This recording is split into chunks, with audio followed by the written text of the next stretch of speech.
everyone, and welcome to another episode of the Dr. Music Podcast, where you will see on the screen in front of you a very recognizable face, Mr. Chris McLernon. Many of you know Chris for the time he was in the hard rock band Saigon Kick as the bassist. Others know him as a member of Cold Sweat with Keel guitarist Marc Ferrari. There's many ways to know Chris, but you will get ready to know Chris as the frontman of a new project he has called Kinell. And I love that name. We'll get talking about that too. Kinell has a new single called Take It All, which is on the band's debut Crash Burn Rebirth. Chris, man, it is great to have you back. Mr. Editor, nice to have you have me. It's nice to be here. Yeah, very cool. Let's talk about the name, man. And it's so cool. And you gotta kind of say it right. You gotta say Kinell. Yeah, exactly. Yeah. It comes from I mean, I love British humor, but when we were out with Dio in Cold Sweat, high percentage of British crew. So, you know, someone stubbed their foot, you know, or whatever, and just like, Kinell, you know.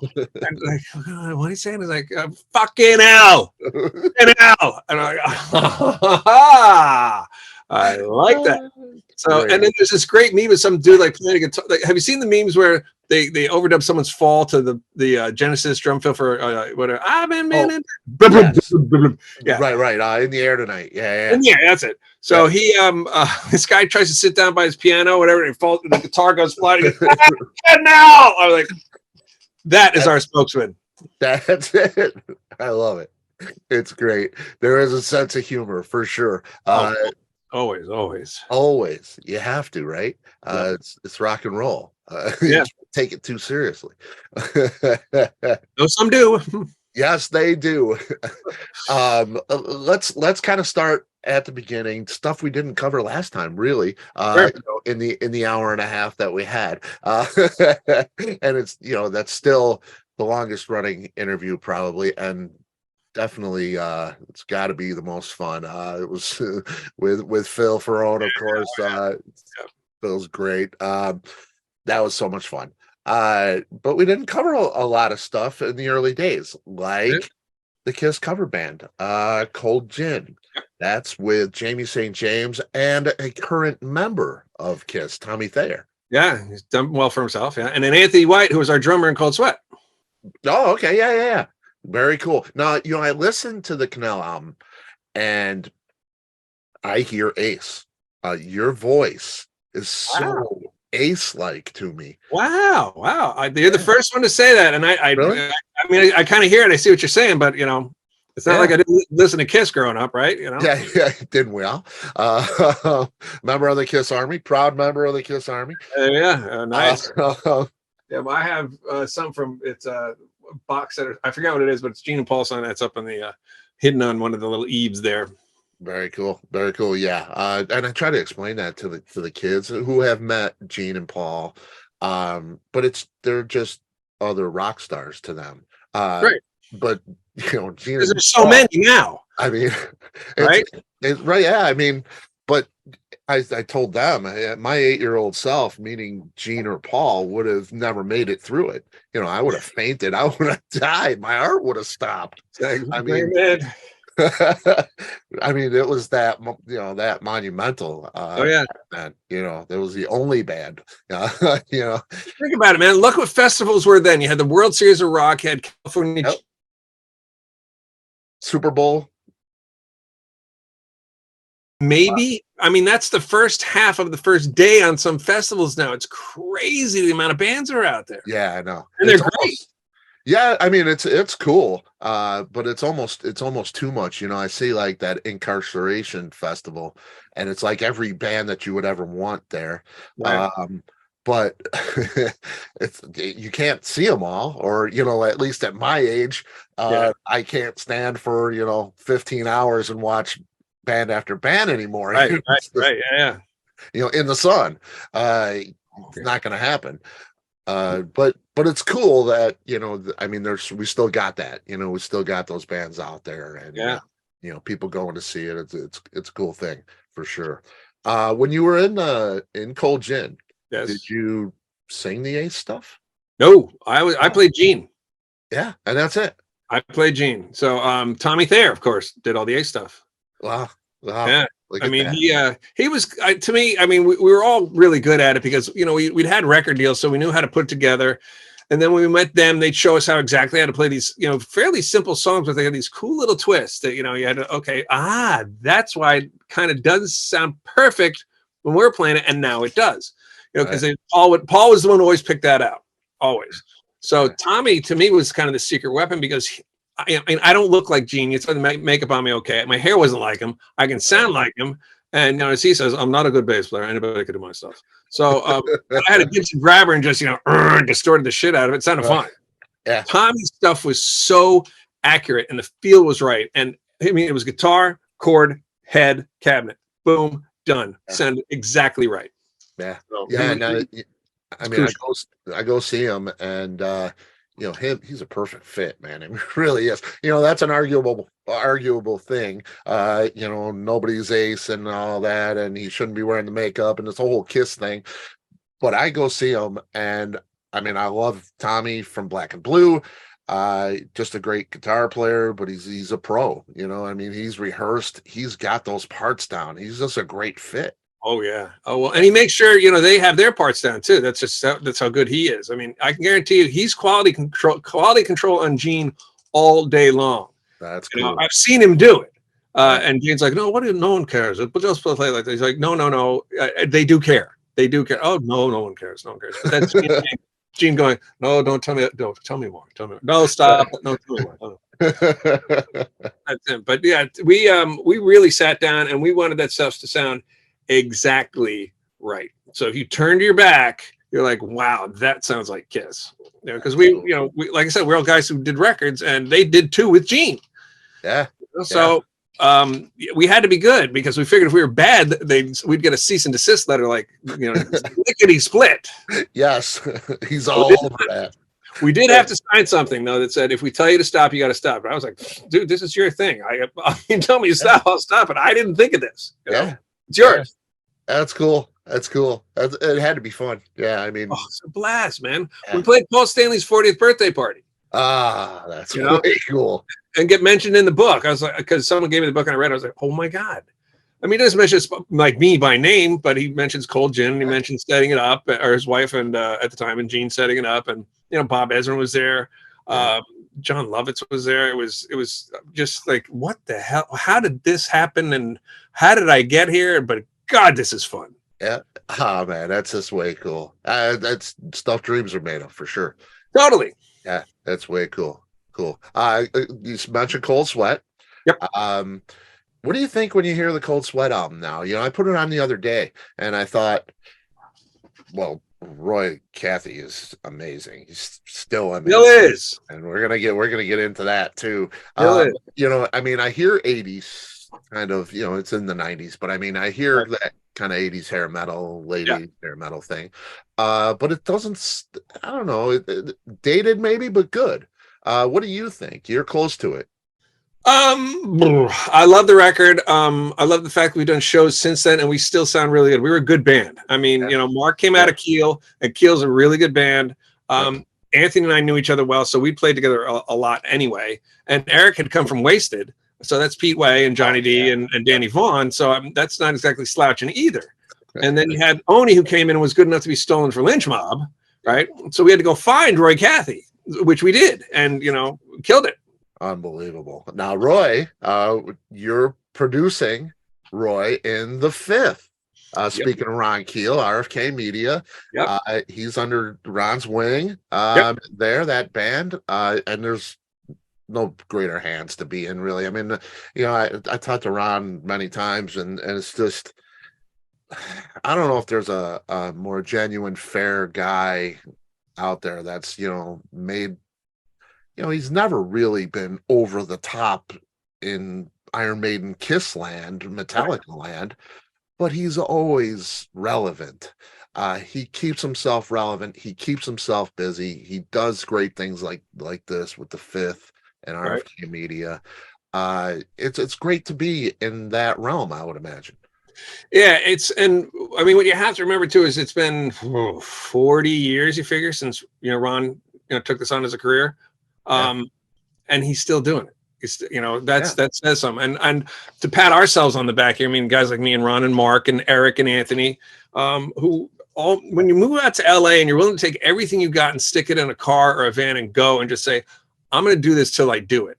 That takes a different kind of person. It takes it, and we see this now. Then you're just kind of like, oh, it's what we're all doing. We're going to be rock stars. No, you're not. I'm going to play golf. I'm going to win the PGA Masters. Good luck. There's like 5 guys at the top, and they're separated by a stroke. Right. right. That's what LA was like. And they're 18 under par. Right. And he's currently 9 under par. Yeah, just like yours. So everyone moved out there like that. Ron and I were talking about this a little while ago. Now we all look at each other and kind of go, you can give the nod like, yeah, all right. You went out there and you ran the gauntlet and you did it. And as Saint said once, he's like, look, man, it's not about the fame. It's not about the money. You do this because it's who you are. Yeah. And he's dead right. Yeah. Yeah. And that's what I mean about Ron. 40 years later, he's still doing stuff and doing it well and, making a living off of it. And he never really, he had an album or 2 go platinum, but nothing monumental in the, like I say, in the Metallica Kiss kind of realm. Right. But he's made the best of, his situation and never stopped. Yeah. It's great to see. It's really cool. And the Fifth, great band. Roy, he sounds incredible.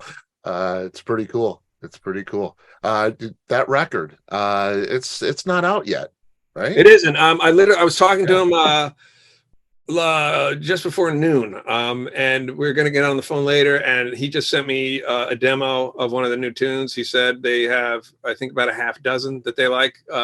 So we're gonna start filtering through them, and hopefully start getting something done this summer, just because everyone's schedules, I know they're going to do some dates with Stryper and that sort of stuff. And I'm like, you guys go do that, we can just keep writing.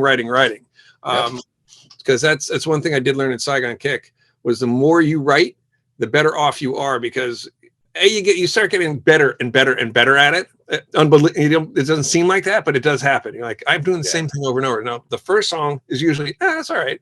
The 12th one is a lot sharper. Yeah. So, so I want to hear these 6. I want to hear the one he sent me, and then we'll go from there. And we actually I've gone and seen him twice in the past couple of months, so I've got a better feel of being around the guys, because I don't just want to walk in and be like, "Hey, how you doing? All right, let's get started." I want to know personalities and maybe this chemistry. Yeah. And I've got to fit into that, but I've got to know theirs first. Right. You don't want to be the square and peg in the round hole. Yeah. Right. Yeah. Or just uber douche, just barking out order, Right. No, we're gonna do it my way because I said so. Great, thanks, Mills. So what kind of producer is Chris McLernon? I think you got 2 types. I think you got the guy who listens and says, we need to put another verse here, we need to move this over here, and kind of paginate everything. And then you have a guy kind of like a Rick Rubin who steps back and listens, turns something up, turns something down, lets kind of the band do what they do, and just makes it sound good. What do you like to do? I'd say it's no surprise that being a Libra, I'm probably somewhere in the middle, because I'm a big fan of the song. It's the song. It's always about the song. And I'm a big fan of Ted Templeman, who seemingly took these Van Halen songs that everyone's heard on these demos by now. But he took just the intro of Somebody Get Me a Doctor and changed it around. There you go, mantras. And he turned it around just by an octave and just changing the chords a bit. And all of a sudden now it's got this bombastic beginning where before it's kind of like, kind of neat. Hey, but here we are. Somebody get me a doctor. So being able to take apart a song like that and go, okay, that's cool, but you need to do it twice here, or it's missing something here, or whatever. And that was also, I think, Kevin Beamish was very much like that. Like, get the best part of the song and then get the part out of the person. Get that performance. Yeah. But then there's always that. There's a producer who always wants to put a stamp on things, like, this is my sound and this was what I do, and you're going to adhere to it. Okay, but there's also a reason you would have picked the band or they picked you, because you figure that's something you like about them that you want to bring out, but they have to do it organically. Sometimes you got to push, And there's always that one guy, I don't know if I could, dude, just try it. If we don't like it, we have 2 of them, you know, dude, just try that solo, try that idea. I think it's knowing when to bridge the gap. Like, okay, oh, this needs the better part. Okay, no, you're kind of onto something. Let's just go till you get it, you know? And in the digital realm now, it's, you know, cut, paste, Control Z, whatever. Yeah. In the old days, it was tape. And, you know, now if someone, you know, records over your track, you're like, whatever, Control Z, you know, you got it back. Then it was oh, shit. Right. Dude, you don't tell me you had record on. Yeah. Well, because I thought, I always think about, you know, I talk with Narda Michael Walden from doing the Wired album with Jeff Beck. Yeah, that's Jeff Beck. And Lead Boots at the beginning. You know, that was how it suddenly starts with that drum. They played over the leader, you know, on the tape. You know, so it's not where it's supposed to start. Right. The first couple of, you know, it was on the leader, so it didn't record. So that's the, you know, that's the magic of it, you know. Right. Well, and George Martin, who did that record, knew another one, you know, knew, okay, this is good, but can you do this, guys? Like they had, I guess the Beatles had Please Please Me was slower. It was like a Roy Orbison tune. So it was like, please, please me. And George was like, speed that up. And it became what it is. He's like, there's your number one. Yeah. Look at that. Yeah. Yep. Yeah. That's what it's about, man. It's all about the song for sure. Kinell, tell me about the formation.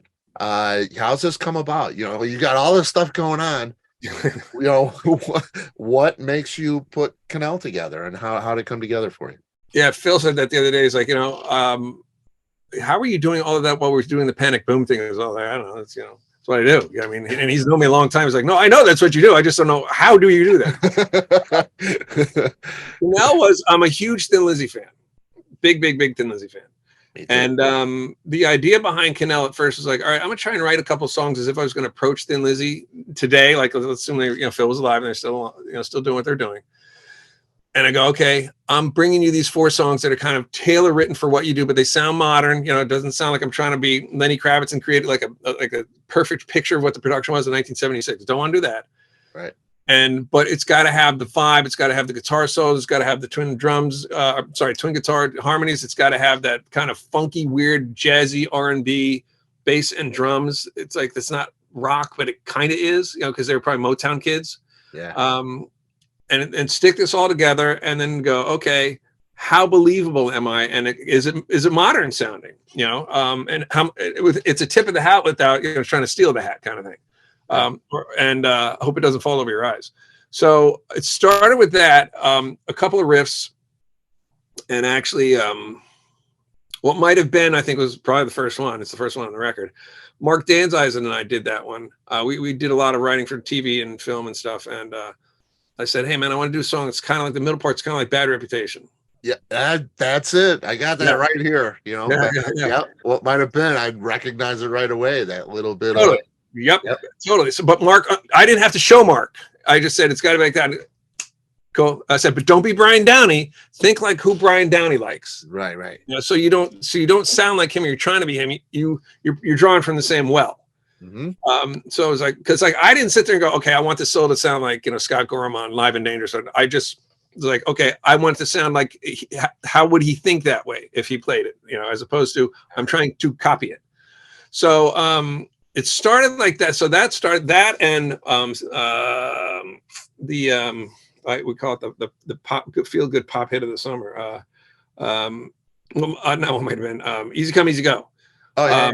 That was also with Mark, and it was again same thing. All right, dude, think like Babies, think Thin Lizzy, but think Babies, think you know, Pilot, think all the other, you know, kind of poppy but rock songs, Cheap Trick. Right. You know, think that type of playing. Like Mark really knows how to imitate Bunny Carlos well, because he knows that swing of the Bunny Carlos, because Mark grew up with a big father who's in big bands.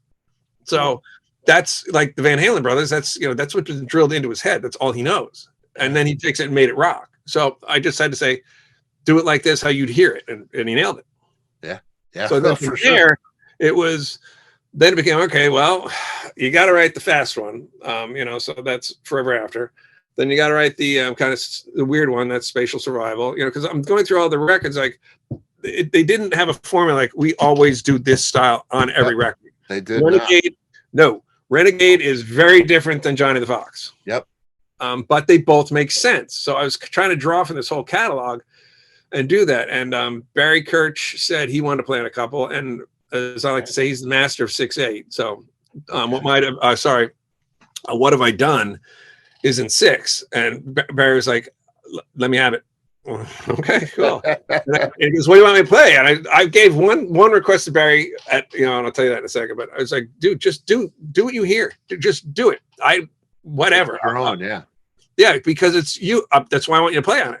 I want you to be you. It's not like, no, play it like this. Well, then that's not really collaborating, Yeah. That's dictation. Right. Yeah. And then Rick Sanders, who was, he and I were in Two Heads Music together and did all that film and TV stuff. And he was also in an iteration of Saigon Kick, but he was in Super Transatlantic as well. Known Rick forever. He's one of those chameleons. I throw him anything because we had to do that for TV. We got, okay, you got to sound like Silver Sun pickups here and you got to sound like, Ministry here. And you didn't know what you were going to get. My favorite being, can you give me something that sounds like Happy Muse? I was like, what? Happy Muse. Right. Yeah, happy. And then other ones, I need like upbeat hip hop. No, hip hop has to be a certain tempo or it's not hip hop. Right. What, thrash polka. Would you like that? So Rick played on that as well. Then you had Eric Rickert, who's the head engineer over at Eric Bass's place. He was at Ocean and now it's Big Animal. So Eric is a Shinedown guy. Yep. Eric Kirch, Shinedown. Yep. So Rickert is he plays on Say Goodbye. So I think that's all. It's 4 drummers. I think it's Barry, Mark, Rick, and Rickert. So the thing is like it's like total Spinal Tap opposite. We have too many drummers. They're not, none of them are dying off. They just keep adding on. They walk through the room. But I loved what they all did, and they really made it sound cohesive without trying. So that was really cool. Yeah, and you got it when that happens. I mean, well, and these are guys that are they're great at what they do. You surround yourself with great talent. It's always going to happen. Yes, yeah, it's so much easier. Everyone thinks, when you get talented people together, a pain in the ass. Typically not. Typically things get a lot easier. Just like if anything, you have to kind of pull them out of what they normally do. And this is the thing I mentioned earlier. On Take It All, there's a drum fill at the end, just before the big gong. And I'd like to point out that the Kinell record starts with the gong and ends with a gong. Yeah. As every rock record should. Right. And that builds you a fortune, right? Yeah. Right over the gong. So Barry, he's like, well, what do you want me to do at the end? I'm thinking of doing like a fill or whatever. I said, do a really long snare fill. And he goes like, how long? I said like Misty Mountain Hop long. Just keep going. Right. And he's like, really? I said, really? Just go, dude. Just what's the worst? We hate it. We change it. Right. He sent that over. I was like, yes, perfect. Thank you. He's like, you sure it's not too long? I was like, no, it's fine. It's great. Now, Eric Bass from Shinedown mixes the record too. Yep. Yes, he did. He's got all those levels looking pretty great, sounding pretty great. Yeah, and the really cool thing was, I think Eric didn't know much about Thin Lizzy, so he's just kind of going by, again, my thing of the song. It's the song, because, he's kind of in a band that does pretty well with songs, right? They're okay. They seem to be making a living. They're doing all right. But he was mixing it, and it was cool because he got into a groove really quickly with it. So I'm like, okay, I got 3 more done. I'm like, geez, really? Okay. He's like, yeah, come on out here.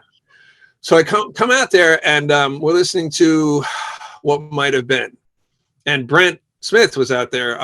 They were writing together. And Brent was in the house or whatever. And, they're at the time. So it's just Eric and I didn't know Brent was there. And Eric was just, so sly with this sort of stuff. He goes, so I played a song for Brent last night. I'm just going, you did not. Because this is my first real, I'm out here singing and I'm doing it, and we're talking guy, Brent kind of does that for a living, I'll tell you, not to interrupt, but I saw him open for Alter Bridge. It was an Alter Bridge 3 doors down kind of thing. Yeah, sure. And oh my God. I mean, especially Simple Man, Skinner's Simple Man, my hair was standing up on my arms. He is just a powerhouse, man. Yep. Totally. And he's like Ronnie Dio in the sense where they both, like, their whole sound of their voice, it's like their whole body. They're like Marshall cabinets. Yeah. It's a resonance they have. So they chose the right occupation. Yeah, It's like, I thought when I was listening to him, I'm thinking, if this guy didn't have a mic, I would still hear him. And I was, 15,000 people, it's like, I would have heard him. Everybody would have heard him, man. This guy was radiating sound. Yep. We did a gig, super rock gig in Germany with Dio. It was us, Dio, Whitesnake, Aerosmith, Poison, The Front, and who am I forgetting? Vixen. And so Ronnie's doing the beginning of Don't Talk to Strangers, right? And so he goes, only bring you down. When he does that, I swear, I'm standing on stage going, oh God, is this thing going to hold up?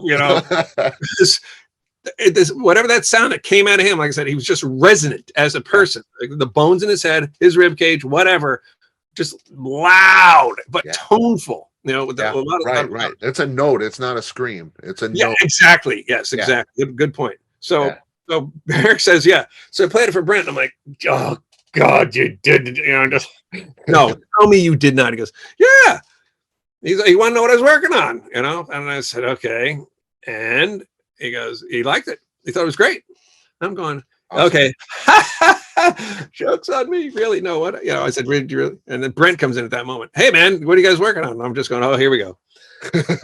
And Eric says, we're working on what might have been. And Brent says, oh, the tune from last night. He goes, man, I love it. I think it sounds great. It sounds like Thin Lizzy and Ghost put together. I was like, I'll take it.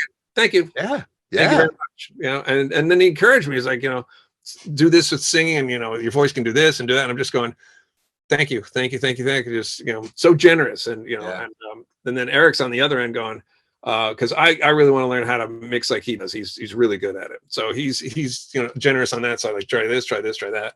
And then there's a couple of things where Eric's phrase when he does like mixing, at least for me, he goes, now don't get mad at me. What happened? Never good when it starts. Right. Like, why are you asking for my apology already? And he's like, I got this idea, and it was the end of Take It All. No, it was what might have been where Colin did this really, really great guitar solo, but it was kind of covered up by a chorus. So Eric's like, what do you think we take this out? And back to your producer question. Here's a great example. Eric's like, well, what do you think we took this out and moved this and then extended this part out, and you just got to come in and sing the One Man a Band, just sing that, and then let Colin rip, and then we do the chorus and you're out. I was like, shoot, again, let's try. Right. Perfect. Sounded great. And plus, like I said, that solo from Colin I like so much, as I was bummed, like, but the chorus is good, and should it be there, or is it like an accompaniment? No, he was like, no, it should be soloed. So it is. Yeah. Now you're talking Colin DeBrule. Yep. Action City Blackout. Yep. Local to you, yeah? Yeah. He was on a couple other things too, like what was it? I think one was Candy Ass, and there was another one they did a record with Rick Beato. But it was a different iteration. But yeah, Colin's a local dude, and and I think every town has these where they have that one or two guys are like, everyone goes, well, who's the guy we get for this? Oh, it's Colin. Yeah. It's an obvious choice. Right. Yeah. So, and we were both Thin Lizzy heads, so that was easy. Yeah. But I didn't have to explain anything to him. So I'd be like, okay, think of the lead in, Angel of Death. But if we kind of did it like this, and he'd be like, cool, get it. And he'd throw it at me, like, the worst I'd do is if you did something and I thought like an idea was out of order, I'd cut it and go, here, put it here, try this or try that. And then he'd kill it. There was one on the beginning of What Have I Done, where he nailed it, but I was like, can you do it again with just a wah thing or whatever? And he's like, yeah, sure. And he sent it over. I was like, boom, done. Great. Man. So again, back to the collaboration. I didn't have to explain much to Colin. It was just, here's what I'm thinking. Take a hit. There's on Take Me Home. He came up with that whole intro in the beginning because I said it's got to be catchy, like Rosalie or what was the other one? It was Wild. Well, Wild One's kind of slow, but it was definitely had to be upbeat. And he nailed it. I literally that's how he threw it at me. I just cool, done. And that's a Lizzy thing. That the whole melody is the guitars. You can sing the guitars. Absolutely. And that's a beautiful thing, especially when you got this great melody going with the guitar. And this is what I love about Thin Lizzy so much. You got this great melody going with the guitar, and it's heavy. There's this heaviness to it, but it's got melody at the same, it's just not in your face. There's a melody behind it. It's so rich in musicality. Yeah, totally agree. There's a weight to it where, like, that I remember saying to him at one point, I'm probably not going to play anything fast. If there's going to be Sykesy kind of stuff, you do it. I'll be the one. I'm purposely. There's one where I kind of played very Gary Moore on purpose. I kind of stole it from I think Black Rose, and but it's quick. It's just a little, and you're in, you're out. Because I figured, all right, I'll be the guy who's kind of the note choice guy, and I'll call it if we need to go fast, go for it. But there are some challenges that were weird, like in Spatial Survival. That kind of bridge section, da da da da da da da da. That's kind of a kooky little transposition of the chords. And I was like, come up with something. This one I did say, think Ace Frehley, who is so good at catchy leads. I was like, it's it's kind of a tough one because it's all major, but take a shot at it. And again, that's what I got from him. It's like the first thing I was like, yep, okay, well, done. It's great, man. It's great. And like I say, surrounding yourself with great talent, but also surrounding yourself with professionals. Everybody's on the ball. Because we all know there are bands out there with great talent that don't necessarily show up every day. Might be on the 8 ball. But yeah, for sure. Phil did the lyric video for What Might Have Been, right? Yeah. And he literally just finished the one for Take It All, and I'll send that to you. Okay. Oh, cool. Yeah, I'd love to see it. Phil on the outside looking into Kinell. Was there any Ed Jabber ask him to play, or did he? Was that ever a thing? No, I Not think his thing. No, right, not his thing. Someone asked me about Beeler, having him play guitar, and I was like, "This is just." And Phil listened to it once he heard it. He was like, "Yeah, that's not me." But there were other guys I knew who were like, "Hey, do you want me to play on it?" And it doesn't mean to be an insult at all, but it's just like, this ain't you, It's just like, it's not like a tuxedo where everyone looks great in it. Sometimes it's, you know what, man, you shouldn't wear that. You just shouldn't wear that color. But he's like, I love it. I want to do something. He's like, what he said, he was listening to What Might Have Been. What have I done? He's like, I was listening to it. I loved it. It's in 6. I go downstairs. I have a drink. I make some toast. I come back up, and you're still playing. The song's still on. I'm like, it's 8 minutes long. It's the beast, But he's like, I got it. Let me do a lyric video. I was like, really? Because he's really discovered this incredible talent recently in the last year or so of video editing. And so he's like, let me just do a lyric video. I was like, far away, because he did the Revolution one for Panic Boom, and I was like, holy I had no idea. I don't think he did. So he's like, please let me do the video. I was like, sure. So he said, I said, which one do you want to do? And he said, What Might Have Been. I was like, okay, cool. What do you have in mind? So I kind of said, well, it's kind of got like Peaky Blinders, guys coming back from the First World War, and it not going too well when they get home. Everyone's got to adjust to it, and you're just not having an easy transition back, and so everyone's thinking, well, what might have been. So like with Take It All, he asked the same thing, and these are things I wouldn't have thought of until he asked me. And I was like, well, I guess it's this, either that or it's about jet planes. I'm not sure. So he has a visual, Yes, that's a gift, Yeah. So once I get him kind of started with that, or he starts, I think of this like when he said Take It All, I was like, what do you think? And I was like, all those brutal medieval wars, the Scottish wars, the Irish wars, all those things. I said, but I also kind of pictured it like a guy like Chris Jericho coming out to it, like just complete bombastic wrestler, here. Right. To finish it off. And I was like, okay, cool, got it. And he sent it over. 90% there, the first view. I was like, well, can you make the font lighter? Wow.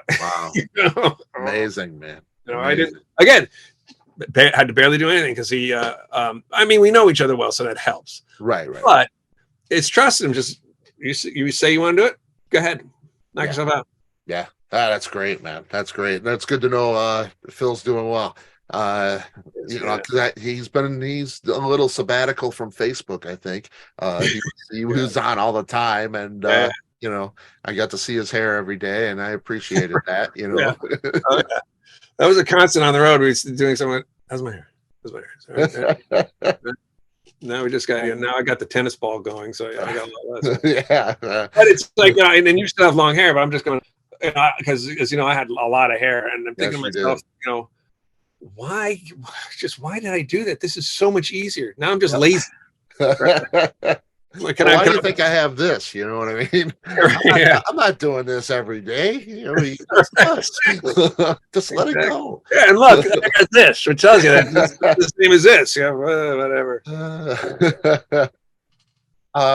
You ever consider doing a solo record? I look at this because this is inherently you.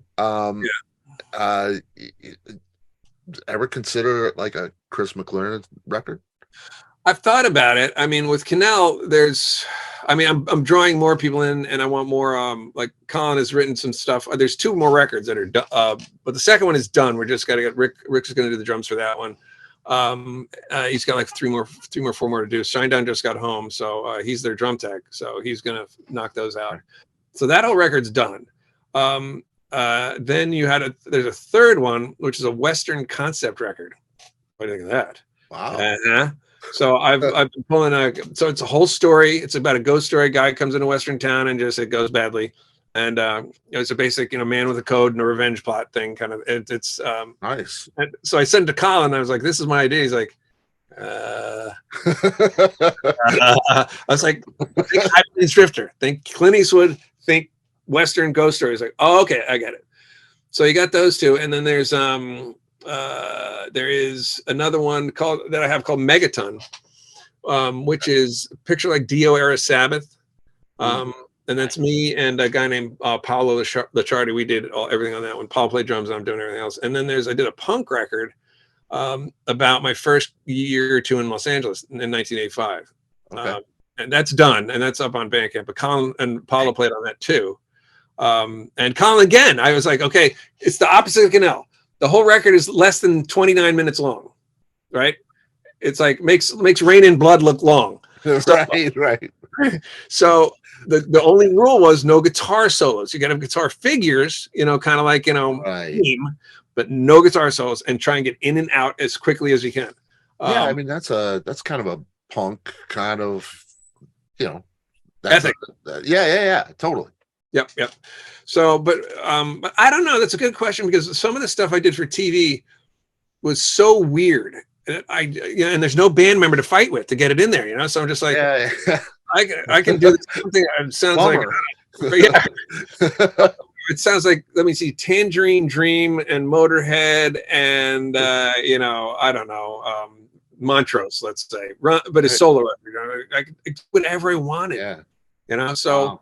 So I do have songs that are kind of off the beaten path, but I think, unlike most of the other guys in Saigon Kick, if I did one, if I did a solo record, it'd probably just sound like I did a Saigon Kick record, because I love being in a band, because we have a punk or a samba tune and a punk tune. We have a string choir, and we have an industrial thing. What are you guys doing? I don't know. We're doing what we do. It makes sense to us. Yep. So I think a me solo record would be a lot like that. Okay. Yeah. Big Mick and the Curl, right? Yeah. Right. There you go. That's, talk about off the beaten path, right. That's something completely different. Way cool. All that stuff's got to be fun. It is. But now imagine me being in a band trying to talk the guys into doing a surf tune. No, but this one's really catchy. Surf tune, you idiot. Yeah, no, I know. By the way, I got 4 records worth. What? What's wrong with you? I got, my old joke is, in my record collection, Madonna and Motorhead are right next to each other, and they get along fine. Yeah, so absolutely. And that's a grown-up Beatles fan. I just loved everything. It's music, and the only rule in Saigon Kick was like Fight Club. There are no rules. Yeah. I never thought about bringing in a song or doing a song in Saigon Kick and have someone go, it's just not us. That's to this or to that. No, right. It was anything's fair game. Anything. And it always sounded cohesive to me. Yeah. Each record. And I think a lot of that's Phil, frankly. Yeah. Because if you don't have Phil playing drums, as much as it is so much, Jason's voice too. Yeah. I mean, you can't mistake that harmony. That's when he hits that. It's like, okay, I know what that is. I know who that is. But Phil's drums are just, it's just unique. You know, he's just that little bit of, you know, tribal straightness that he does. It's a weird combo, but it's essential. Yeah. Oh yeah. Yeah. And you mentioned Jason's voice and the way because I talked to him and I said you gotta double it up or something like you would double up guitars in the studio and make that fuller kind of sound. Right. But I don't, I listened to it and I analyze a lot of this shit. You know what I mean? It's like I can't hear any separation, but it can't be one voice, man. It's like kind of like that old Ozzy stuff where there's a certain magnitude to the voice. Yeah. And it's there in the Saigon stuff. And it's funny. I listened to Bully, Shinedown. And I hear it. I hear that in Bully. Now you know Bully, right? Oh yeah. Yeah. Do you get that? Did you get that feel? I heard it and I said, "This is a Saigon Kick tune." I mean, this is Saigon Kick done by Shinedown. Yeah. And people have said that to us, and I teaser. I do. I'm not the only one that hears it. Oh no. Okay. It's that note. It's that kind of Beeler major third over the whatever he's doing that first, 6 a.m. or 3 a.m. or whatever. It's going. I gotta have the lyrics wrong. Sorry, guys. But yeah, it's been mentioned more than once, and I, personally, I couldn't be more flattered, at all. I'm like, wow, because you kind of get in this vibe when you're doing the record and a tour that it's only that moment. And you don't realize, no, there's someone out here listening to it. And in 15 years, that's when you're going to find out about it. And I was saying that's what they did. And that's what, but I've had other bands come up to me and say, hey man, we really like the Water record. I was doing a string signing at NAMM, and Dave Benedict and Steve Mazur both said to me, man, they waited until the end of the sign. They're like, dude, we're just huge Saigon Kick fans and you have no idea when you're doing this stuff. So you don't know because you're busy doing it. It's only later, like we did a gig in Chicago, and we're talking to people at the meet and greet, and they're telling us, we've been waiting 25 years to see you because we couldn't, because we were, I don't know, you're a freshman in college, you couldn't have a car, whatever it was. And, right. And then we're gone, and then we break up. So now we're there, and it wasn't that tour where they had the record for like 6-8 weeks. No, they've had it for 25 years. And they've been listening to it. And now it's part of the fabric of their lives. And they tell you, and my mother died and we played the song in the hospital room. My son was born to this. We got married to this. We played this at my daughter's graduation, whatever. And you don't realize that you become that part. Yeah. And then they tell you, and you're just like, whoa, I kind of thought we were just playing rock and roll for half an hour. Wow. It's cool. It's amazing. It is so humbling. It makes you realize, you know what? No matter what you do, it's like that. You throw that rock into the pond, and the ripples go for a long way. Oh yeah, and it's kind of a forever thing. Yeah, when you're gone, when I'm gone, when all those people that you talk to are gone, there's going to be another generation that catches it, and plays it at weddings, and just lives with it. It's a powerful thing, man. It really is. It is, and it's again, if you, I think as you get older, you have to keep keep the humility meter running even higher, because it's the more humble you are, I think you're more open to what your influence meant to people and how they can tell you. And it's like, and when I get a Facebook message or an email or or whatever, and someone says this or that, and I've always wanted to ask you this. Go ahead, ask. They're like, really? Yeah, go ahead. We're here. When am I going to see you again? No offense, but right. That's great. I mean, not everybody's like that. I know. But I think I'm lucky that I'm part of a group of people, in all my bands, peripheral or main, they're just good guys. They all are. They're just good people. No one is rude when someone approaches them. I mean, there's still there's a line, but I think now as people have gotten older too, like on some of the crews we've done, as they get older, they kind of get it to the fact that we have our own lives, right? And like this one guy we did one of the cruises, he had he had stuff from my career I didn't know I had. Like, you sign this? I was like, sure, man. And he, like, what is it? With this satchel, and he's like, hold on.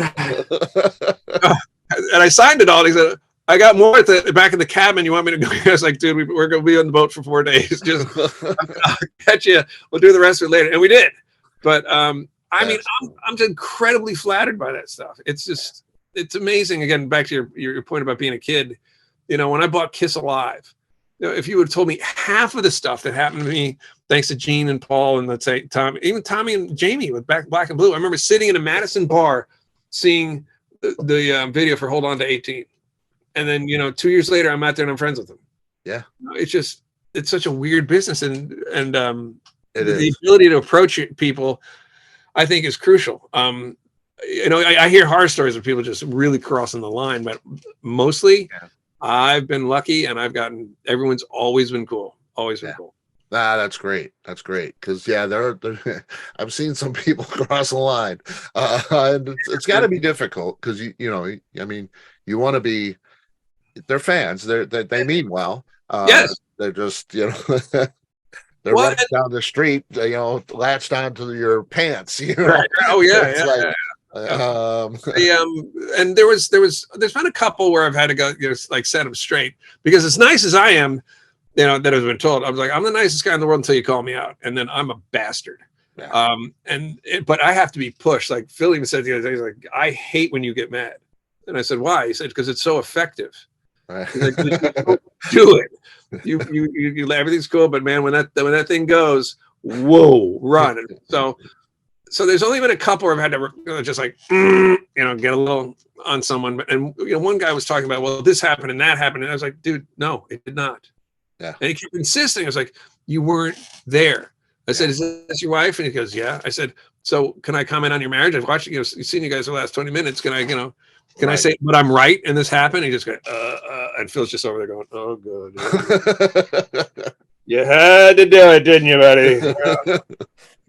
But it's so, like I said, but those are rare. I mean, literally, I can count them on one hand. Yeah, that's good. That's good. I see a Gary Moore cover. Out in the fields. Out in the fields. Not on the record. Done with charitable intention, too. It's got, you know, the Ukrainian flag kind of on the label. Right. Tell me a little bit about that. How'd you get, you know, choosing that song and you know, that charitable intention with it? That and the charitable part too. I wanted to find something instead of like go only here. That's why I found a page where it's like, okay, you have a bunch of choices, because people do. Someone like, okay, we want to take care of abandoned pets, or we want to take care of water supplies, or so, you know, let them choose. It started because I'm sitting there. I'm a big fan of history, and I'm watching this going, here we go, you know. All I could think about was Ireland, you know, back and forth.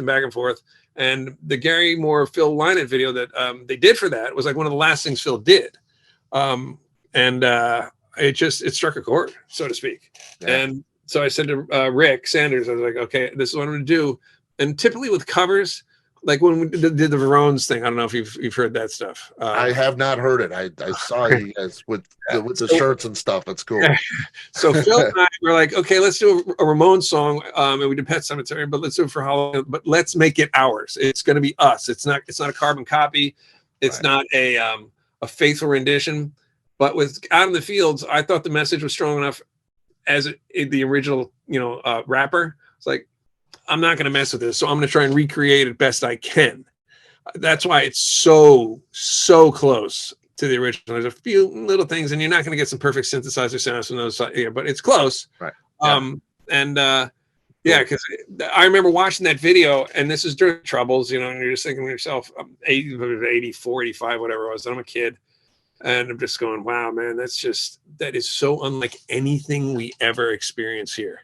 And I was like, and being an artist, you really can't do nothing, you know, and which doesn't mean try and inject yourself into the situation like I can solve this, but like, okay, if you're going to listen to the tune and go, okay, I'll go to the charitable this or that, cool, my job's done. Yeah, that's all I want to do.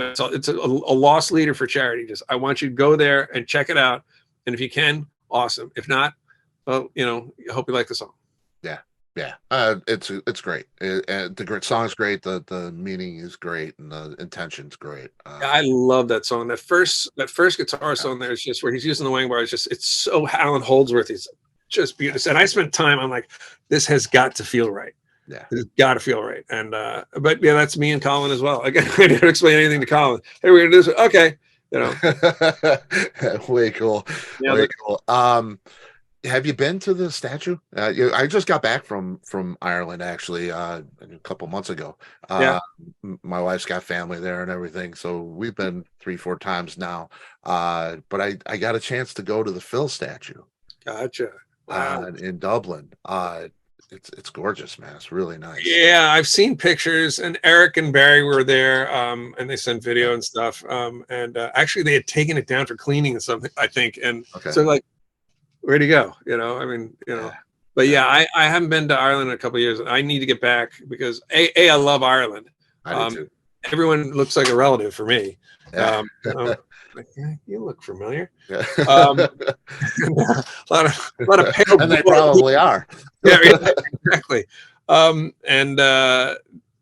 I want to get back, and because I just really enjoyed everywhere I went in Ireland. So that's why on Take It All, I said to Phil, I was like, well, what kind of geographical locations you want? So I found Cliffs of Moher and Bunruddy Castle and some other things. I said, look at these, start there. And he's like, cool. And he saw it, and I was like, damn, you nailed it again. Way to go, buddy. Nice work. It's cool. It's cool. Yeah, but to answer your question, I haven't, and I'm a total, so behind the curve. I gotta get over there. Yeah, it would be great to see you there because I mean it was and I'm a huge Lizzy fan too, and walking up to it, and it's huge. It's bigger than I am, and I'm 6'4", so it's it's a large statue, and it was an emotional thing, Yeah, it was when really he's cool. so revered over there, never mind the rest of the world. It's in the U.S. They're kind of like, oh, boys are back in town. Like we had a band called Trouble Boys for All. We did it with Colin, unsurprising, and Rickard, who plays on Say Goodbye, and a guy here named Rex, and so we all did Thin Lizzy stuff, and we would do all this stuff, and people just kind of go, and then we play Boys Are Back in Town. Hey, I got that one. Okay, it's frustrating. Maybe you might get they might know Cowboy Song, but the other one they go, dude, you played the Metallica song right in the middle of the set. It was awesome. Like, oh, you see what you did? We were having such a good time. And I was like, that's a Thin Lizzy song. It is? Like, yeah. Like, this is where I guess I'm too much of a nerd. I always look at songwriting credits, especially some kind of stuff. That's a traditional. Yeah, it totally is. Yeah. So, they brought a piece of Ireland to us, which is really, really cool. Yeah. And, the metal, it's so sad. Yeah, really? Okay, dude. Well, glad you liked the show. Well, we had one dude who I'd say they're about our age. They come up to me after the show, and they're all happy. I'm like, okay, cool. Let's see what's this going to be about. Dude, we saw Thin Lizzy and Queen in Atlanta in 1976. I was like, whoa. I said, all right, you saw the real deal. How were we? And they go, awesome. Love the set change, our set choices, all the tunes. Loved it. Because, again, Colin and I sat down and figured out every harmony to get it exactly right. There was no like, okay, we're close. And that's one of the most difficult to nail. Those but harmonies. Signature, it has to be. It's like if you're going to do Van Halen, you don't have some guy who goes, whoa, right. You don't do that. Hey, it's kind of missing. If you're doing this stuff, you don't stick your tongue out. Come on. Right. Yeah. You have to do it. Definitely. Panic Boom. Are you still working on? Yep. We were. We've all talked about what else we have in the hopper there to bring out, because we'd had at that time when we were like in all in one room playing, I think we had about 10, 11 songs, maybe 12. 6 of them made us on the record, maybe 5. So there's a lot of new stuff, which everyone's totally cool with. Yeah. So there's stuff certainly in reserve. And we now at least we have a method to do it, because a couple of guys just weren't used to doing that. Which is how Rick and I did all our recording for TV and film, which was all remotely. You notate it this way, put it on bar 4 and do this. And these guys are just like, huh? And I get it. They just hadn't done it before. Right. Sure. So, and there was one idea I had where I was like, just sing into the phone. Just go in the closet, put the headphones on, and just sing into the phone. Send that over for the demo. Just so I don't worry about getting to the studio. And I said the compressor is good on the phone, and the mic's good. Just send it. Let's try it. He's like, I don't know, no, dude, just give it a shot. So he sends it over, and I drop it in the track, and it was for keep it to myself. So that's a phone vocal. Randy's vocal is a phone vocal. You kept it. Yeah. He's like, dude, I did not think that was going to work. I was like, I told you. Yeah. What else? Elsa, I think, is also a phone. Wow. Yeah, because I mean, it sounds decent, and now if you soloed it up, it might sound a little rough around the edges, but you put a bunch of crashing rock band stuff around it. Guess what? Fits right in. Yeah, and you kind of want a little bit rough around the edges, maybe. You want it a little raw. You don't want to overproduce it. No, and that's back to your production thing. That's what Kevin Beamish was so good at. We had on the Cold Sweat record, we did that Foghat tune. I just want to make on that Foghat. Willie Dixon. Yeah. And Kev's like, we're going to record it live. We set it live up as you would be live in the room. This was a stage, and we're doing it all one take, one shot. And so that's what you hear on the record. If you listen to it in headphones, you can totally tell it's a live band playing, no doubt. And he was smart enough though to go, let's leave it alone. It should be, if there's a mistake, there's a mistake. Whoopee ding. Right. It's supposed to be, as he used to say, we are not making widgets, we are making magic. But he was so good at being able to say, stop, we're done, you got it. We had a similar moment in Tampa when we were recording Devil in the Details for the song All Around. Phil and I were in the control room with Pete, who was recording the solo. And it was me, Phil, Ronnie Lottie, our engineer, and maybe Jim Morris and Pete. And Jason was out and playing NBA Jam in the lounge. Right? We're like, we're gonna play with Pete here for a while. So Pete plugs in the guitar. We roll the tape because you did then. Right. We rolled the tape for All Around, and Pete hits his wah-wah pedal, doesn't quite get it, and plays a solo and says, boom, but he goes, all right, cool, let me get another one. And Phil and I go, that was it. He goes, no way, man. No, I was not ready. And Ronnie Lottie, who was from somewhere in Sweden or Finland, he goes, no, that's punk. Leave it. And master has spoken. I said, let me go get Jason. So I go get Jason. I say, Pete's done. He goes, really? Already? I said, yeah. Tell me what you think. So he comes in, takes one listen, goes, yep, that's it. He was furious. But you go back, I don't know what he thinks of it now, but you go back and listen to it, and goes, no, that was the right thing on the right moment with the right wrong edges. All of it was right and all of it was wrong, and it fit perfectly. Don't mess with it. You got it. Right. That's just it. Yeah. And I think a lot of records now are messed with because you have the technology, and you can clean it up and you can make it perfect. And, and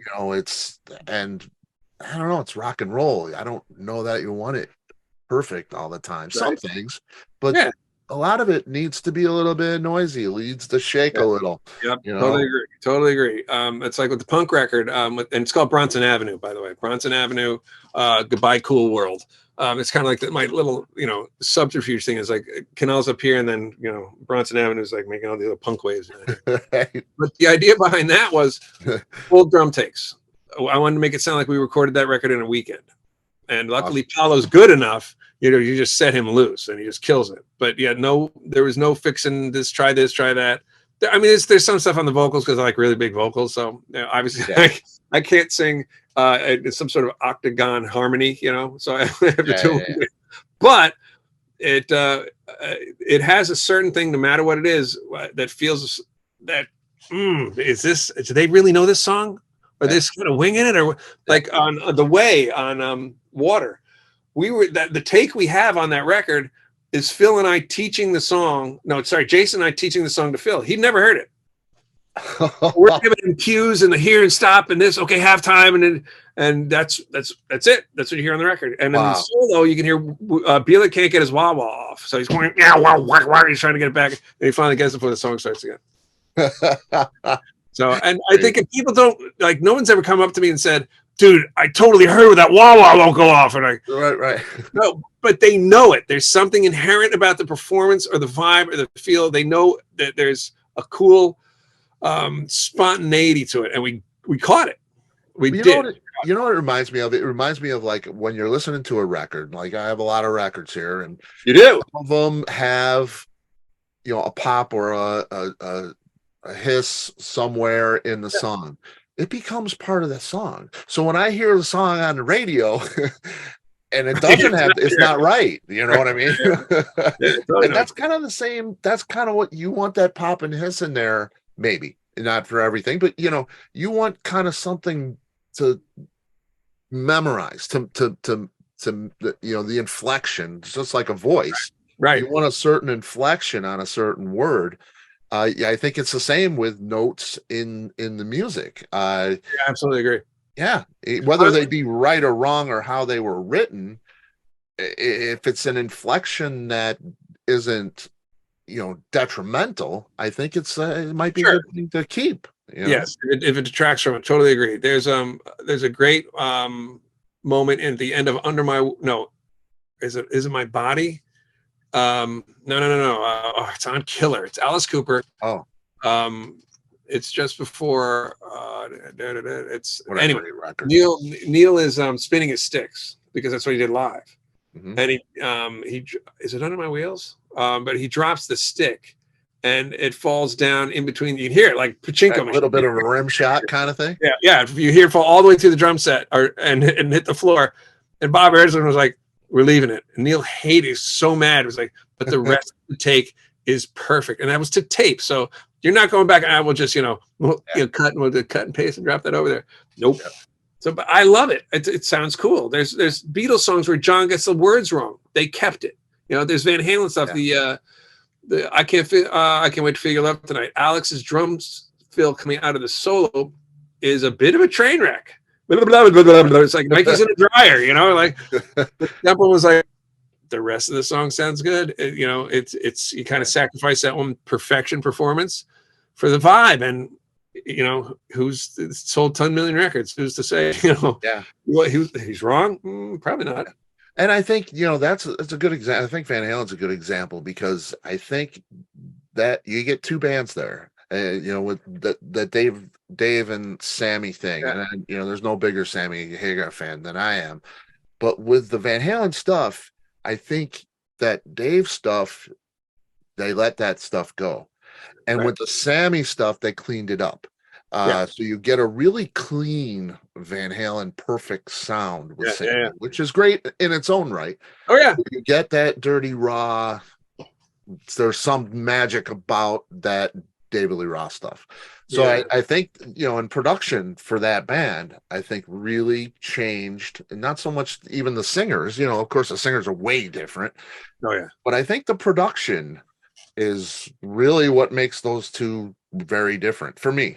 No, I'd say you're right, because it is. You're correct in my estimation. Where it's certainly cleaner for sure. Yeah. And part of that is Ed and Auer.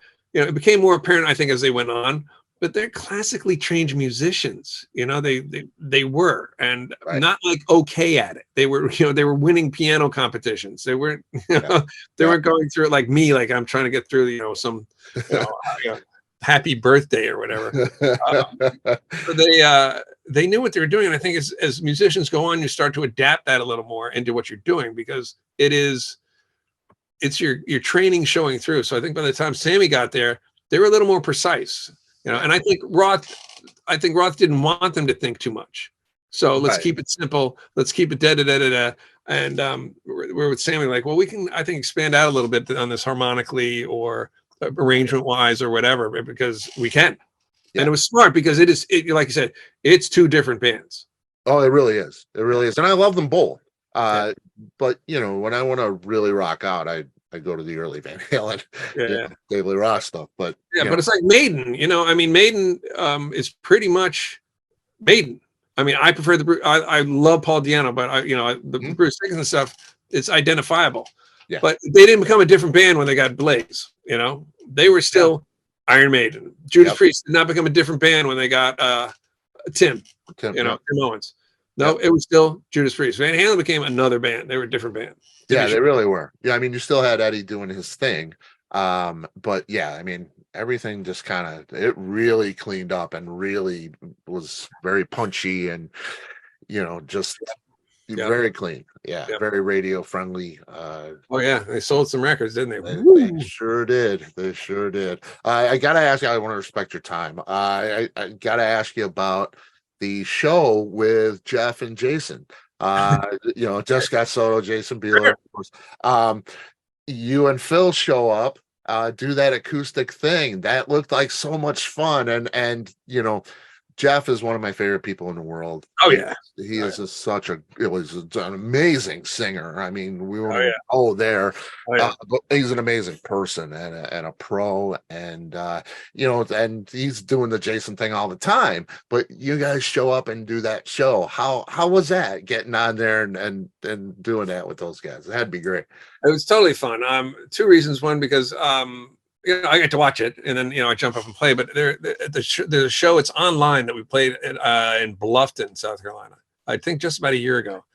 And this guy was sitting there watching the show, and they weren't sure what happened to him. If he had a heart attack or whatever, because he just threw up and then fell on the floor. Whoa. Right, just like and down he went. Wow. So, of course, as you might imagine, the show stopped. 911, all this stuff. It turns out he was just hammered and he ate too much at dinner. Wow. So he was fine. He, nothing happened to him. But for a minute there, was like, yeah. Then guess who has to come on? Me. So I was like, dude, you couldn't have waited till after I to throw up. You got to throw up before. God, at least listen to what I do first. Talk about voting with your stomach contents. Thanks a lot, buddy. So that's how it started. It's a little rough. Yeah, it's like, hey, rough room, I tell you. And, I'm thinking to myself, well, I can't. I mean, if I threw the bass up in the air and let it hit on the stage floor, I can't do worse than what just happened. Right. So, and I'm watching Bieler because he's watching this happen and he wants to say something. He wants to make a funny remark or whatever. But, this guy, we don't know that he's just drunk and vomiting. He got in a cardiac arrest. We don't know yet. And it takes a lot for Jason, I think, to hold back. He's a quick guy, man. And I'm watching him, and I'm going telepathically, don't do it. Right. Don't. I know what you want to do. And he's just sitting there like. He's got 4, 5, 6, 20 different things that he knows he could say. Yeah. Like a scene in the Terminator where all their responses come up. On his, right. Or the same thing. I'm just like, don't do it. Don't do it. Don't do it. I'm just looking at him. And he didn't. But yeah, so I get up there and play, and they were like, well, we're just going to kind of do this version of this. And like, okay, well, that's not in the key of the record, but fine. And that's really a different feel. And that's half the speed. I'm like, okay. So I'm literally just going, well, I know that's a C chord because I looked at his hand. Yeah. And I'll just play along, and they want me to sing. I'll go, yeah, and then just literally seat of the pants. And that's wild. But it was fun. It was, it was so cool to do. I mean, I love those guys anyway. So it's not like, I mean, at one point, Bieler is sitting there going through some, after the song or whatever, and he's just playing around on the guitar, and his technique is just stupidly clean. It's just, yeah. I look at Soto, I'm just like, are you kidding me? I mean, what in the hell? And he's like, yeah, and because Jeff's known him longer than I have, and so he's always been a fan of Jason's playing, but he just, like I said, just rips into that stuff, and just like, wow. But yeah, we want to do it again. I mean, I got an open invitation to go play, and so does Phil. Phil said he had a great time in Vegas. He's like, I got up there, and it was just like, nothing ever happened, and here we go. But it was just Jeff and Jason and Phil, and they were just cracking jokes and having fun. Like, that's awesome. Well, I mean, everybody looks back at the Saigon Kick stuff, and Jason kind of gets the brunt of that. He's the controlling force guy, so we think that, there's this animosity, but that's not the case. No, well, and a lot of it too is that, unfortunately, this is where social media is into play in the bad sense, where it tends to amplify it. And it's almost like that guy when you're in third grade on the playground. I was like, "Did you hear what he said?" What? I didn't hear what he said. Go ahead and hit him. Did you hear that? You're like, right. No, I didn't hear what he said. And someone hits you. Right, it's the online version of that. Yeah. And I think some things have been blown out of proportion, because if we didn't get along, certainly we wouldn't be talking to each other, for sure, you know, because why do that anyway? Yeah. I think there's the other phrase we use all the time, which is, you know, at this age, really? You know? Right. Come on. Right. You know, we're all at the point where we've lost family members, we've lost friends, we've had good ups and downs in the careers, because some downs can be good for you if they're perfectly timed. But we've all lived that. We sound like Sinatra now. We've lived that life. You know, it's coming around to get you. And so we kind of look at each other. You know what? We know we can play well together. We respect each other's musicality, and we're funny.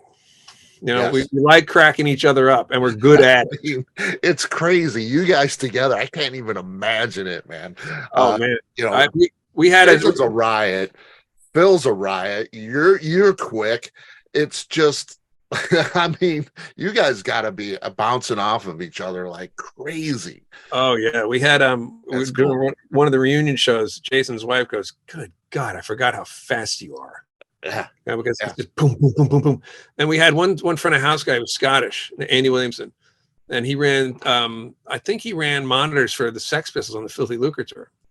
Wow. And he toured with us, and he said, "Okay, I'm back from the tour. You guys are funnier than the Sex Pistols."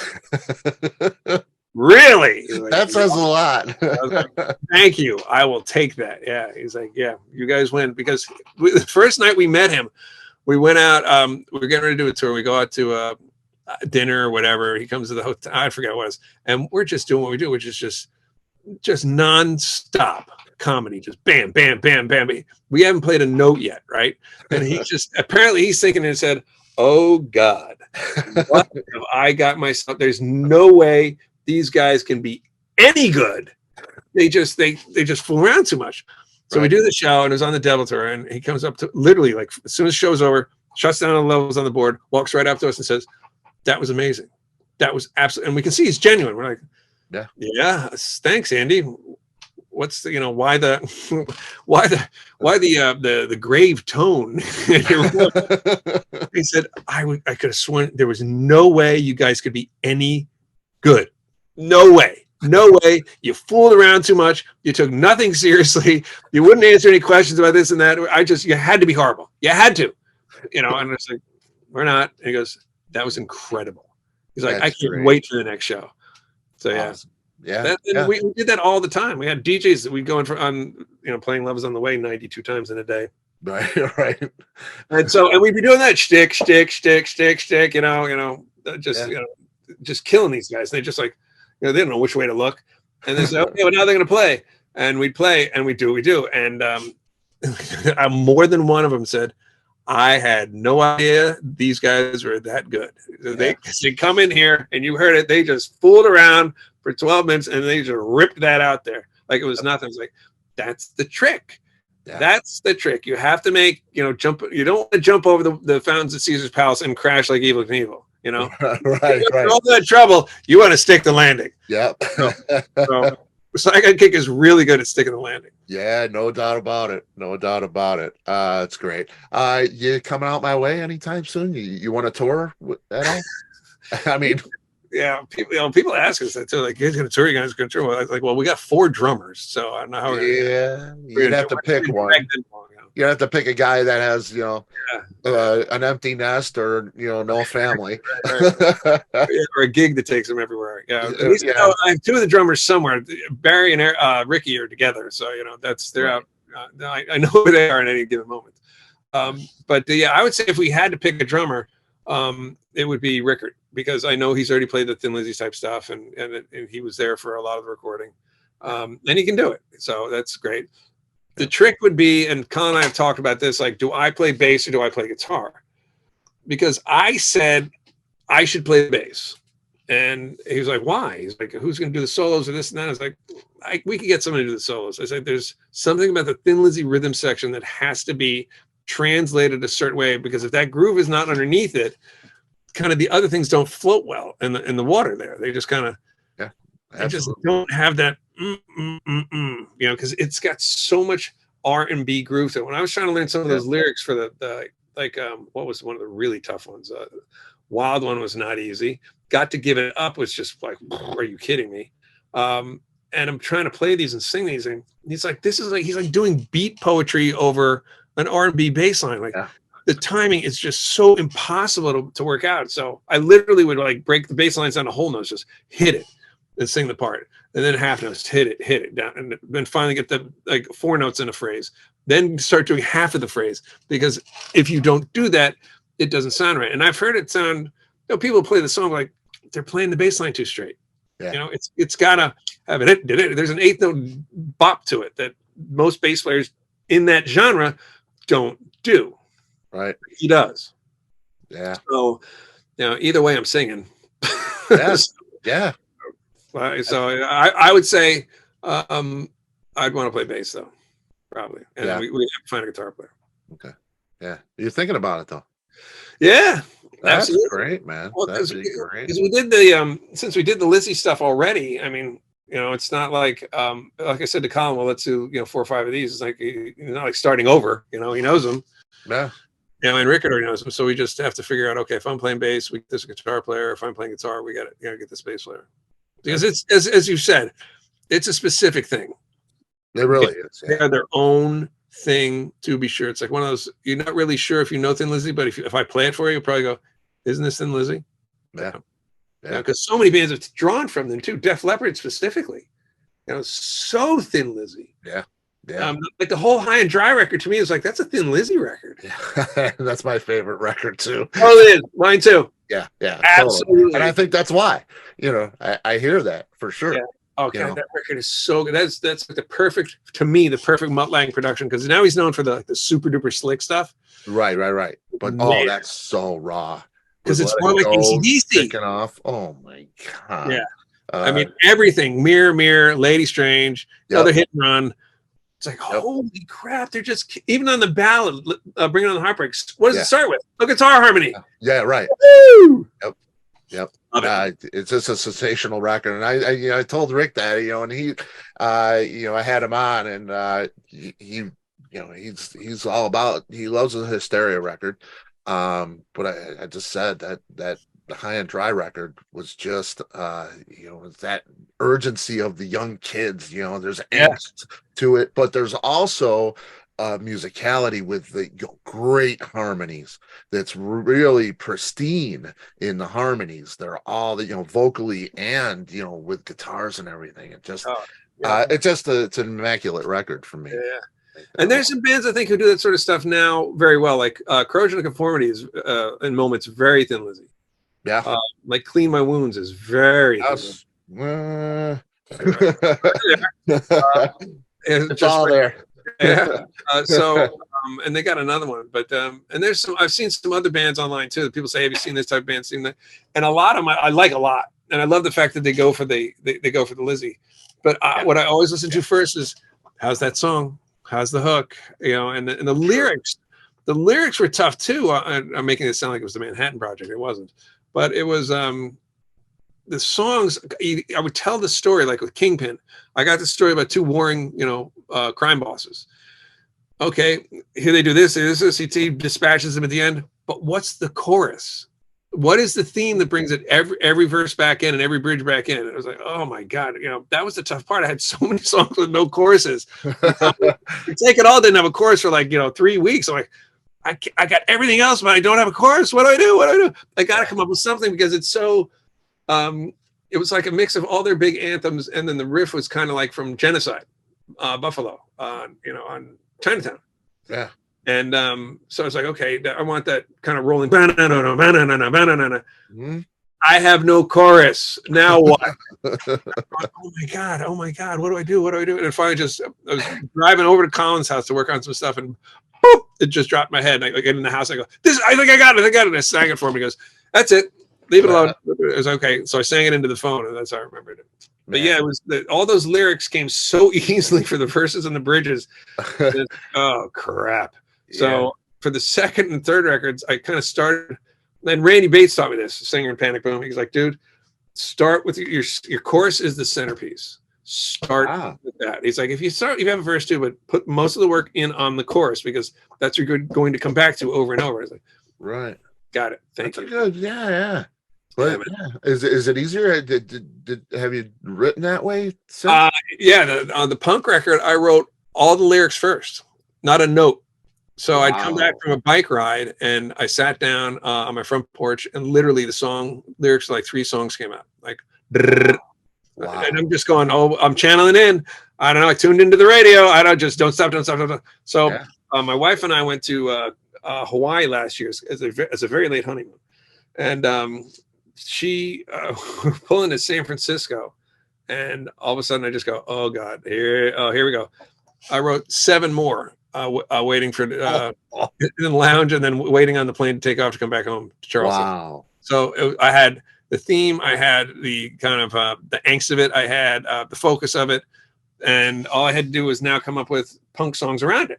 And 1 or 2 didn't work, so I switched them around, but like 90% of it dropped right in. And I'd never written a song like that ever. So I was like, okay, I guess Bates kind of pushed me into it. It's like, okay, you're going to get the chorus first. And there's a catchphrase, let's say, like goodbye, cool world. I was like, all right, I like that phrase. That's a good phrase. All right, what's it about? Okay, so it's definitely that Bates method of come in with your, it's like what they call it a log line in the movie. What is your movie about in like 1 line? And then you have the title of the movie, now we know it, galaxy far, far away, Star Wars. Kind of brings it all together. Right. So start with that. And then you'll find the rest of it easier. Now, it wasn't always easier. Like some of the stuff on the Western, I know what these songs should be about. Like there's, the rise from redemption kind of thing, Okay. And you have, so I know there's got to be some sort of introduction of the conflict. There's got to be the introduction of each character. There's got to be resolution of the conflict. Then there's got to be the plot twist. And then, so at least you're starting with kind of a recipe that we've all seen before. Yeah, the conceptual thing I would imagine is a little bit easier in that way that you kind of know where you're going. Yeah, surprisingly is because like with on Crash Burn Rebirth we had Spatial Survival, which is about the Mandalorian, and I'm thinking to myself, well, how do I make this about that? And I just came up, the Crash Burn Rebirth popped in first. So, okay, that's cool. And by the way, that's Bass's idea to use that as the title for the record. He's like, dude, the title, because I had it. There's another line from that song that says "Me equals MC squared," which I just thought was just snarky and clever. Because you're talking about space travel and all that stuff. And I'm thinking to myself, I'm the last guy to be talking about space travel, but I'm gonna give it a shot. But I love the Mandalorian, and because it's a Western, it definitely is. Yeah. So Bass goes, no, dude, this is your title. I said, what? He goes, Crash Burn Rebirth. I was like, oh yeah, that is a good one. Yeah, it is. Thanks. Definitely. But like Forever After is about John Wick. So I knew that going in. I wanted to be about, that's why you hear the gun cocking and the clock at the end and the beep or the cell phone going off, old style sound phone. So those things I thought about first because I want to wrap the song around that. Cool. But like, what have I done? I had a totally different title and a chorus. And I sent it to Jamie St. James and I said, dude, what do you think of this song? And he's like, well, first of all, you're putting yourself right up front. You're doing the hardest thing. You're singing like a bluesy ballad. I was like, yeah, but it's got to be like Still in Love with You, or it's got to be like the slow version, Don't Believe a Word, or Renegade, or it's got to have that feel. It's like, yeah, and you picked the hard solo dance, Chris McLernon. Way to go, So I said, all right. And I had another, I could tell he wasn't blown away by the chorus. I could tell he was kind of like, but Colin loved it. I was like, well, who's right here? Who's wrong? Not me. Yeah. So I wrote the other one and I sent it back to Saint. And I said, what do you think? He's like, yeah, okay, now it sounds like a chorus. Cool. You got it. Yeah. But the chorus is so hard. So every single stinking one was a fight. Like, and then we also have, sorry, go ahead. I mean, you have to feel really accomplished, satisfied now, though. Oh, yeah.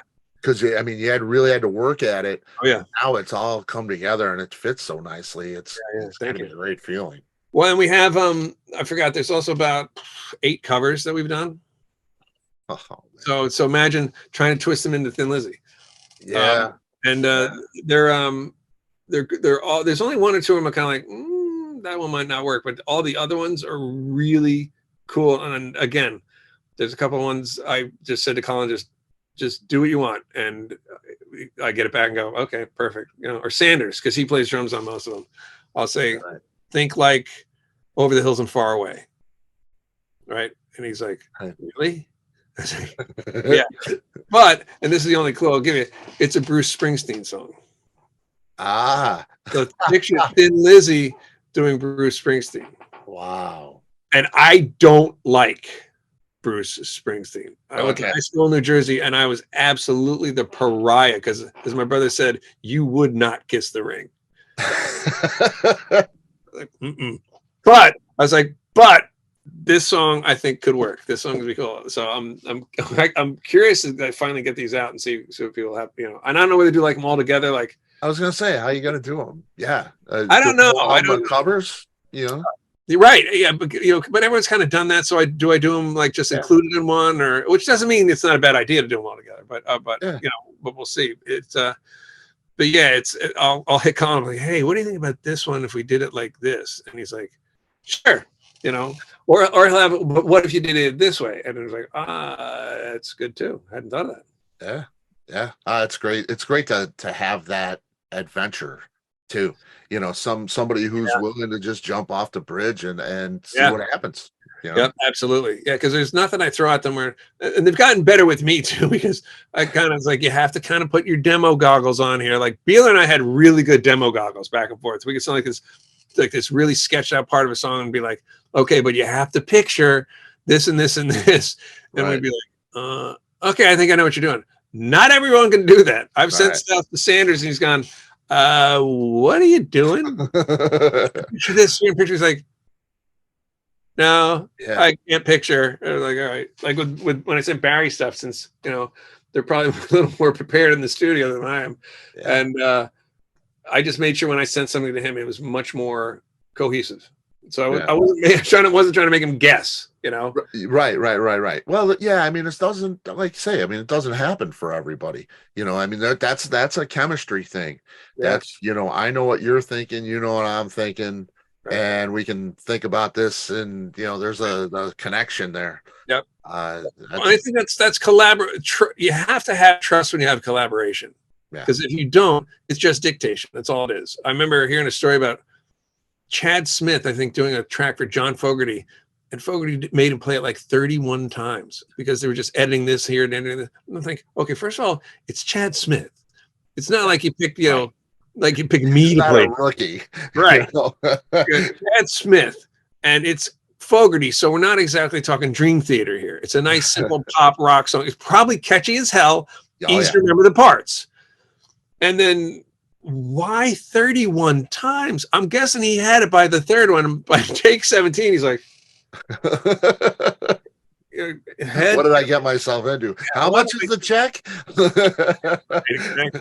But yeah, that's, to me, that's that you want someone to play with what you want. Now there's times when and Rick has said this a billion times, like, give it to me with the vocal so I know where to stay out of the way.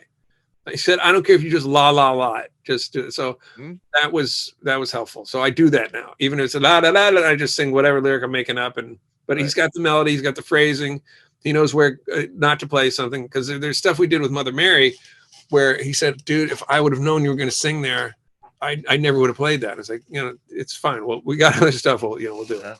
But that's a pro playing to the song. It is, man. I mean, and again, the ability and the luck I think I have to be able to play with these guys is just, it's so much fun to like be excited when I'm sending something over to here. Ron and I still do that, like with all the boom stuff. And then I start playing with it. I was like, I send a text, okay, check your email. You're not ready for this one. Just everyone like, wow, okay, cool. What do we got? So it kind of became a thing. It's like everyone got all kind of cocky about, okay, I made my edition. Are you sitting down? It brings fun to it, as opposed to just going, okay, this is, we're trying to split the atom and you've got to get it right. Otherwise we're going to destroy mankind. Right. Yeah. And, and I would think you guys have been doing this a long time. Yeah. And I would imagine that's harder for a lot of musicians is, you've kind of done it. It's not as much of an adventure anymore. You know, you guys keep it interesting. You still find adventure and fun in it. Yeah. You know, I would imagine for the older, you know, more accomplished musician, that's a little bit harder to maintain. I think you're right. That's a good point. That was a lesson. That was an Ed Van Halen lesson where he and I got along because he told me later that you just have this ability to fall down the stairs and land on your feet. And there's a Dutch expression for it. And I said, yeah, man. I mean, you know, if you get kind of too staid in what you're doing, I understand that. You've done it, a million times. So find something that lights the fire again, whether it's something old that you used to do or jamming with friends, or like when Phil and I did the that Verone's tune, Pet Sematary. I did a pipe organ intro to it, right? So, because sure, it's the Ramones, so you got to have a pipe, big old, you know, Swedish church pipe organ. So, but I didn't tell Phil. I said, I got an idea for the intro, and he's like, "Uh-oh." And I said, "No, just trust me. Trust me. I think it's kind of cool." So I sent that over to him. He's just like, "That is the most bizarre and amazing thing I've ever heard." He's like, "That makes no sense. I can't believe you just did that. We got to do it." Yeah, so, I remember last time we were talking about a trumpet and a didgeridoo or something. You know, why not? Right? Or like on the Panic Boom record, Stardust. You know, it started out the way it did with guitars and stuff, and I said, "I got an idea." And Phil goes, "What?" I said, "Now don't." It's kind of like back to Eric's thing. Don't get mad at me. Don't try and put a decision on what you're going to do. Don't prejudice your reaction. He goes, what are you thinking? I said, string quartet. He's like, dead silence. He's like, all right, what's wrong with you? Yeah. It's like, where? I said, in the intro. And he's like, what that? And I said, no, but in the middle part too, where it all breaks down. He's like, what? I said, trust me, I know a guy who can do it. If you hate a guy, right? Okay.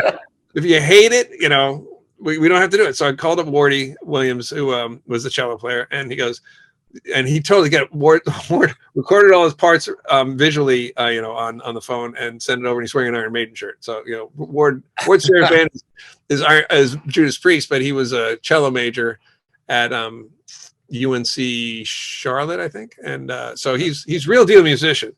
But he goes, dude, I can do this whole quartet thing. I was like, really? He goes, yeah. Sends it over. I was like, bam, home run, out of the park. Again, somebody you pick them, you let them do what they do, and you're ecstatic when you get it. And I sent it over to Phil, and he's like, oh my God, that is the weirdest thing I've ever heard. I love it. So we played it for Bates, and he was just like, holy shit. It can't get weird enough. You know? And that's a Saigon Kick for sure. And Phil and I just anything's fair game. Take a shot. Yeah. Why not? You know, especially now in the digital age. I mean, what do you got to lose other than your time? Right. Well, because like, and to your point, you know, in the old days, you'd have to go back into the studio. Yeah. Hope you get the same drum sounds. Hope you get the same guitar sounds. And whereas with the digital stuff, you know, I need this 30 seconds longer thing, like with what might have been. You know, Eric just edited it and just dragged it right out. Looked perfect. We're saying it. No one's wiser. Good luck doing that in 1985. Yeah, and it's costly. When you say go into the studio, most likely it's not yours. Mm-hmm. You know, back in the day, you know, not everybody had a studio, you know, on their desk. Oh, no way. You know, so you're paying for studio time too to throw away something at the end. You know, that's a risk most people couldn't take. Right. Yeah. Especially if it's a risk that should have been taken in pre-production where you wrote that into the song. Right. You know, like I did one record and a lot of demos at Sound City in LA. And trivia for those out there in TV land, you can see the band Cold Sweat and my smiling face for sure in the movie Sound City. Are you guys in that? Yeah, really? And I get thanked in the credits. Yeah, I saw it. Yeah, I'll have to rewatch. I'll have to watch closer. We can stand over the board, so we're all hanging over the board. Yeah. Yep. Nice. But and that board is Dave Grohl has that board. That'll mean. So we would have had to go into Sound City, let's say, get the studio time again, get the producer, get the engineer, if we were lucky at the time, because I've known Joe Barisi since then, you know, maybe Joe would have been the assistant engineer. We could, you know, hey Joe, how'd you set this up? You know, we got to come in here and just punch one thing in. Right. You weren't doing that, as opposed to now, here, let me recall that. I pull it back up. You know, I save it as its own iteration in case someone hates it, and I go back to the other one. Yep. And it's just that part of it I love. The other part, as you mentioned, it can kill spontaneity if you let it. Right. But there's also some things that I've had to explain to Colin that I probably didn't explain well if I would have had to play them on guitar or whatever, because I'm trying to think of, so I can literally cut and paste, and you know, like it's like writing a sentence that I just thesaurus, go back and get a different word, go back and different phrase, go back and just and then I got it. I'd never be able to play that and show him. I wouldn't get it right. Right. I get a clunky edited version that makes sense to him. So that's the part of the digital domain that I think is just priceless. I love it. Yeah, definitely. Chris, I'll let you go, man. It always a blast. Thank you for having me, sir. Again. Yeah, absolutely. Good catching up. Kinell, and a whole bunch of other stuff coming our way. I hope you hit the road, man. I'd love to see you out here. I'd love to get your way. Love that town, man. Yeah, in South Carolina, man. Yeah, it's nice. There's a reason I've lived here for a long time. Man, I miss it. We went out there, and you know, I'm ready to retire out there, man.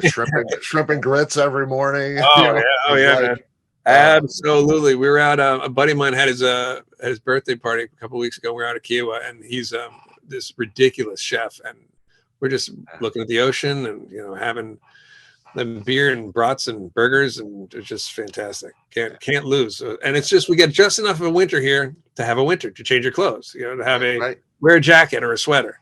But the days of suffering from November to March or April, even in that weather up north, can't do it anymore. Oh yeah, well, I'm in Chicago, so yeah. Oh man, you're on the lake. All about that. Yeah, I remember being in Chicago a couple of years ago, and it was like January, and just I've forgotten that there's just parts of your clothing that cold wind is going to find. And it goes right through it. It's like, it's in, and you're just like, yo. Oh yeah. It's a wake up moment for sure. They get the duct tape out. All right, man. Chris, let's do it again, man. Anytime, man. Absolutely. Like I said, there's more coming down the pipe. So awesome. All right. Be well. You too. See ya. All right. See ya.